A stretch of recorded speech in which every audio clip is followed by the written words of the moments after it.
Hello વિદ્યાર્થી મિત્રો, હું છું શિવાંગ પટેલ. શિવ ક્લાસીસમાં આપનું સ્વાગત છે. હવે આપણે જોઈશું પ્રશ્ન નંબર 6. સમજાવો કે 7 × 11 × 13 + 13 અને 7 × 6 × 5 × 4 × 3 × 2 × 1 + 5 શા માટે વિભાજ્ય સંખ્યાઓ છે? તો સૌ પ્રથમ વિદ્યાર્થી મિત્રો, બંને સંખ્યાને આપણે નામ આપી દઈએ. પહેલી સંખ્યાને આપણે નામ આપીએ n1 અને બીજી સંખ્યાને નામ આપીએ આપણે n2. તો જો સૌપ્રથમ આપણે n1 ની ગણતરી કરીએ. 7 × 11 × 13 + 13. આ એક સંખ્યા અને આ બીજી સંખ્યા છે. બંનેમાંથી કોમન સામાન્ય શું નીકળશે? 13. હવે 13 સામાન્ય નીકળશે તો શું બચશે? 7 × 11. આમાંથી તો 13 કોમન નીકળી ગયો, વત્તા અહીંથી પણ 13 કોમન નીકળશે તો શું બચશે? 1. 7 × 11 77 વત્તા 1 77 વત્તા 1 78. હવે આપણે 78 ના ભાગ પાડીએ.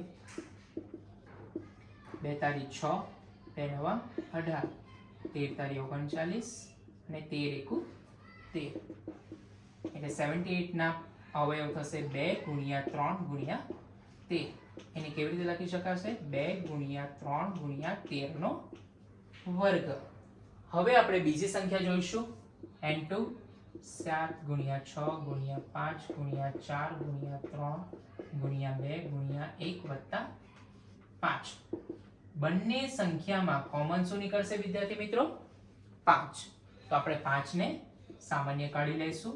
તો 5 સામાન્ય નીકળી જશે તો 7 × 6 × 4 × 3 × 2 × 1 વત્તા અહીંથી પણ 5 કોમન નીકળશે તો શું બચશે? 1. આ બધાનો આપણે ગુણાકાર કરી દઈએ. 6 × 7 42, 4 તારી 12 અને 2 એકુ 2 એટલે 12 દુને 24 એટલે 42 × 24. 2 દુ 4, 4 દુ 8, 4 દુ 8, 4 ચોક 16, 6 ને 4 10, 8 9 10. કેટલા આવ્યા? 1008 વત્તા 1 એટલે 5 અને 1009. 1009 પોતે જ અવિભાજ્ય સંખ્યા છે. માટે આ સંખ્યાના અવયવ શું આવશે? 5 × 1009.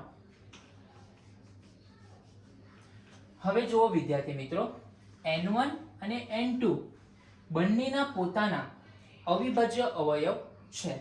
જો કોઈ પણ સંખ્યાને આપણે અવિભાજ્ય અવયવના ગુણાકાર સ્વરૂપે દર્શાવી શકીએ તો આપણે એને કહી શકાય કે સંખ્યાઓ કેવી છે? વિભાજ્ય સંખ્યા છે. જો વિભાજ્ય સંખ્યા હોય તો જ એના અવયવ પડશે ને. એટલે આપણે લખી શકીએ કે n1 અને n2 ને અવિભાજ્ય અવયવ ના ગુણાકાર સ્વરૂપે દર્શાવી શકાય છે. માટે આપેલ સંખ્યાઓ કેવી છે? વિભાજ્ય સંખ્યા છે.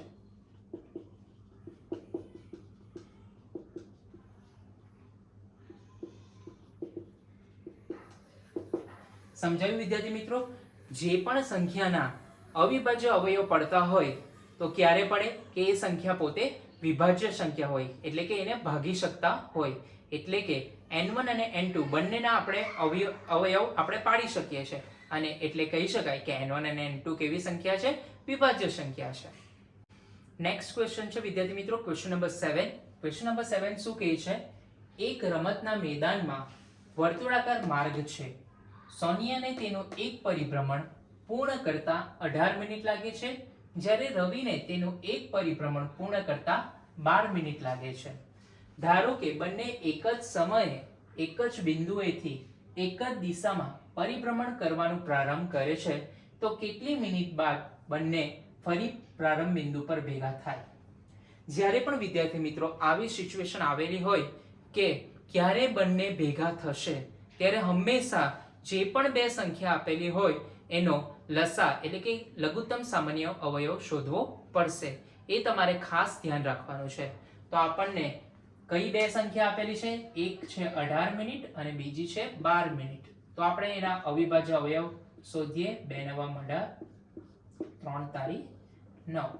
12 2 6 12 અને 2 તારી 6. તો 18 ને આપણે કેવી રીતે લખીશું? 2 ગુણ્યા 3 ગુણ્યા 3 એટલે કે 2 ગુણ્યા 3 નો વર્ગ. અને 12 ને 2 ગુણ્યા 2 ગુણ્યા 3 એટલે 2 નો વર્ગ ગુણ્યા 3 ની 1 ઘાત. હવે આપણે શું ફાઇન્ડ આઉટ કરવાનું છે? બંનેનો લસા. લસા એટલે કે બધા જ અવિભાજ્ય અવયવ અને જે સામાન્ય અવયવ હોય એની મોટી ઘાત. તો અહીંયા 2 સામાન્ય છે, પરંતુ મોટામાં મોટી ઘાત કેટલી છે? 2. અહીં પણ 3 સામાન્ય છે, પરંતુ મોટામાં મોટી ઘાત કેટલી છે? 2. 2 નો વર્ગ 4, 3 નો વર્ગ 9. 4 ગુણ્યા 9 36. તો બંને સંખ્યાનો લસા કેટલો આવ્યો? 36. એટલે આપણે કહી શકાય કે 36 મિનિટ બાદ બંને ફરી પ્રારંભ બિંદુ પર ભેગા થશે. માટે 36 મિનિટ બાદ બંને ફરી પ્રારંભ બિંદુ પર ભેગા થાય. અહીં વિદ્યાર્થી મિત્રો આપણું સ્વાધ્યાય 1.1 કમ્પ્લીટ થાય છે. હવે નેક્સ્ટ સેશનમાં આપણે 1.2 એક્સરસાઇઝ કરીશું. ત્યાં સુધી રજા આપશો.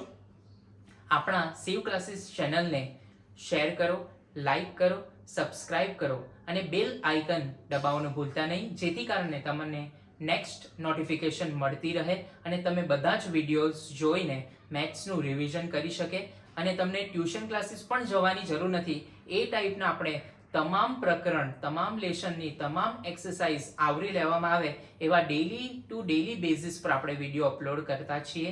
તો તમે આ ડેલી તમે વિડીયો જોતા રહેજો અને ગણિત શીખતા રહેજો એવી હું આશા રાખું છું. Thank you.